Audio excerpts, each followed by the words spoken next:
नमस्कार, मैं हूं सैयद यासिर रजा और आप देख रहे हैं अमर उजाला.com।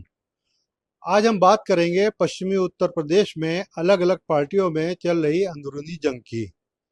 मुजफ्फरनगर के पूर्व सांसद संजीव बालियान और मेरठ की सरदना सीट से विधायक रहे संगीत सोम के बीच तो खुलकर विवाद सामने आ चुका है। आरोप प्रत्यारोप लग रहे हैं। समाजवादी पार्टी में भी कम घमासान नहीं मचा है। यहाँ सरदना से विधायक अतुल प्रधान पर आरोप लग रहे हैं कि उनकी वजह से समाजवादी पार्टी की प्रत्याशी सुनीता वर्मा को हार का सामना करना पड़ा। आरोप बसपा के प्रत्याशी भी लगा रहे हैं कि उनकी पार्टी के लोगों ने उनका साथ नहीं दिया और पार्टी की हालत खराब हुई।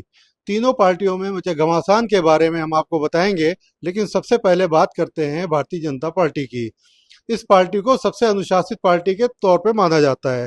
बावजूद इसके भाजपा की अंदरूनी लड़ाई अब खुलकर सामने आ चुकी है। सिलसिलेवार बात करें तो संजीव बालियान हारने के बाद सबसे पहले वो सामने आए और अपनी हार का ठीकरा सरदना से विधायक रहे संगीत सोम पर फोड़ दिया। खबरें मीडिया में आई तो संगीत सोम ने 12 जून को प्रेस कॉन्फ्रेंस बुलाई और पत्रकारों से बातचीत में कहा कि मुजफ्फरनगर भाजपा की हार के जिम्मेदार संजीव बालियान ही हैं। संगीत सोम का कहना था कि सरदना में तो उन्होंने पार्टी को जिताकर भेजा है, वो अपने घर में हारे हैं। प्रेस कॉन्फ्रेंस के दौरान संगीत सोम के नाम के लेटर हेड पर संजीव बालियान पर ढेरों आरोप का एक प्रेस नोट भी बांटा गया। इस बाबत जब संगीत सोम से पूछा गया तो उनका कहना था कि यह प्रेस नोट उनकी ओर से नहीं बांटा गया है, कोई और बांट गया है। मामले ने तूल पकड़ा और प्रेस नोट में हरियाणा के जिस कारोबारी संजीव सोरावत का जिक्र था, उसने 13 जून को संगीत सोम पर 10 करोड़ रुपए की मानहानि का दावा ठोक दिया। इसी दिन संगीत सोम ने पुलिस में तहरीर दी और कहा कि मेरे आवास पर हुई प्रेस कॉन्फ्रेंस के दौरान किसी ने पूर्व मंत्री संजीव बालियान के खिलाफ झूठे पर्चे बांटे हैं, पुलिस उसकी जांच करे। इस मामले में संजीव बालियान को हराने वाले सपा के हरेंद्र मलिक भी कूदे। उन्होंने 14 जून को कहा कि संगीत सोम के लेटर हेड पर जारी किए गए प्रेस नोट को के जरिए जो आरोप लगाए गए हैं, उनकी जांच खुद संजीव बालियान को कराना चाहिए।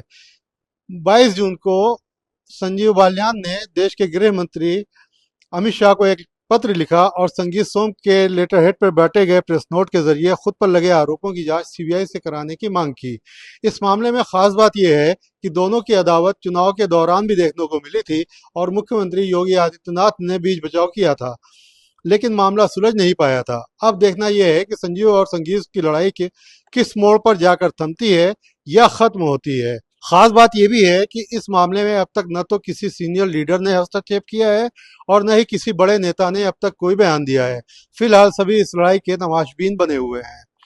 उधर समाजवादी पार्टी में भी मेरठ की हार को लेकर कम रार नहीं मची है।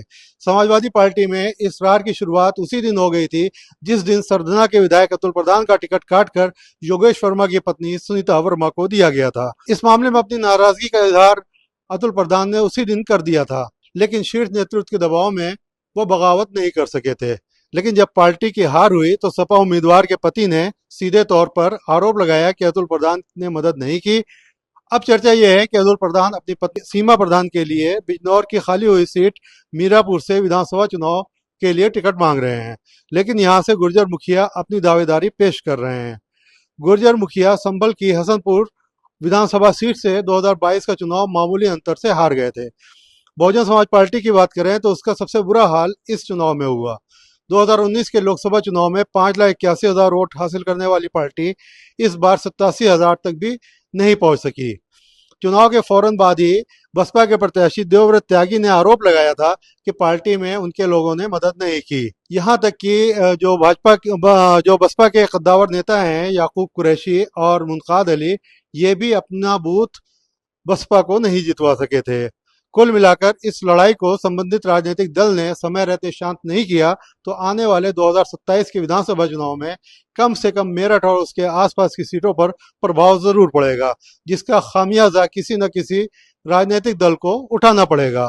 अगर आप ये वीडियो YouTube पर देख रहे हैं तो हमारे चैनल को सब्सक्राइब करें और बेल आइकन को दबाना ना भूलें। अगर आप Facebook पर ये वीडियो देख रहे हैं तो हमारे पेज को लाइक करें।